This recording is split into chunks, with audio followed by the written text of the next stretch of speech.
Donc j'ai juste profité, moi, des 2 minutes qu'on nous donne, pas forcément pour faire de la pub directement pour Systerel, vous avez un exposé ce matin et on est à votre disposition pour parler du formel. Non, j'en profitais pour faire repasser 3 messages beaucoup plus généraux sur les méthodes formelles et leur degré de maturité dans l'industrie aujourd'hui. Ça tient plus du prosélytisme autour des techniques formelles finalement que du reste. Alors, je vais prendre cet outil-là, je ne l'ai jamais utilisé, je suppose que... Il ne marche pas, donc je fais avec la souris, d'accord. Donc je... Non mais ok. Donc, bon. Donc le premier message que je ferai passer, donc c'est un message sur le fait que quelle que soit finalement la partie, enfin l'étape de développement dans laquelle on se situe, et on l'a vu ce matin pour ce qui était la vérification de programme, même dans la journée, aujourd'hui on peut trouver une utilisation industrielle. Alors on a vu, j'y reviendrai, que le secteur du ferroviaire effectivement est assez actif au niveau industriel là-dessus, mais quelle que soit la partie du cycle, il existe des solutions. J'en ai cité quelques-unes. Je n'ai pas de commission de la part des éditeurs logiciels. Ce n'est pas une liste exhaustive, c'est juste pour dire que à tout niveau du développement, il y a moyen aujourd'hui, si on le souhaite, de mettre en œuvre des techniques formelles avec des limitations qu'on a exposées. Les flottants sont un thème qui revient régulièrement sur la table. Et donc, on a aussi bien pour la partie développement du logiciel ou du système que pour la partie paramétrage de ces systèmes, parce que je vous rappelle que ce sont des systèmes qui sont embarquables, mais qui sont souvent paramétrables, et donc la sécurité repose également sur les paramètres qu'on va faire digérer au calculateur embarqué. Il y a des solutions pour traiter avec la vérification formelle des démonstrations de propriété, les aspects sécurité ou même preuves fonctionnelles.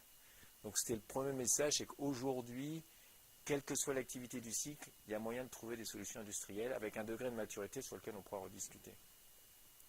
Et on a, au titre de nos différentes activités, eu l'occasion de travailler avec ces différents outils et de les mettre en œuvre industriellement. Donc on est ouvert à des échanges sur ce sujet. Le deuxième message que je voulais faire passer, c'est qu'elles étaient de plus en plus accessibles. On a parlé de tickets d'entrée.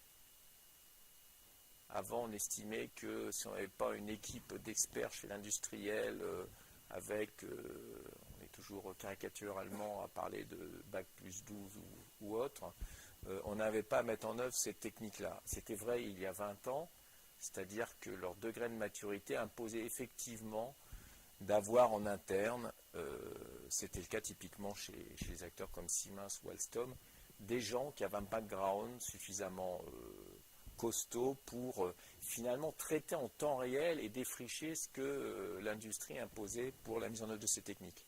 Aujourd'hui, sincèrement, c'est beaucoup moins le cas. Alors, je ne vais pas vous dire, on parlait tout à l'heure, il faut que la technique puisse être mise en œuvre par n'importe quel ingénieur. D'abord, un ingénieur, par définition, pour moi, est capable de mettre en œuvre des techniques de ce style. Il n'est pas uniquement là pour faire du test, sans dénigrer le test. Donc, aujourd'hui, les courbes d'apprentissage sont plus rapides parce que les outils ont progressé, parce qu'aussi culturellement, ce sont quand même des choses dont on parle depuis 20 ans.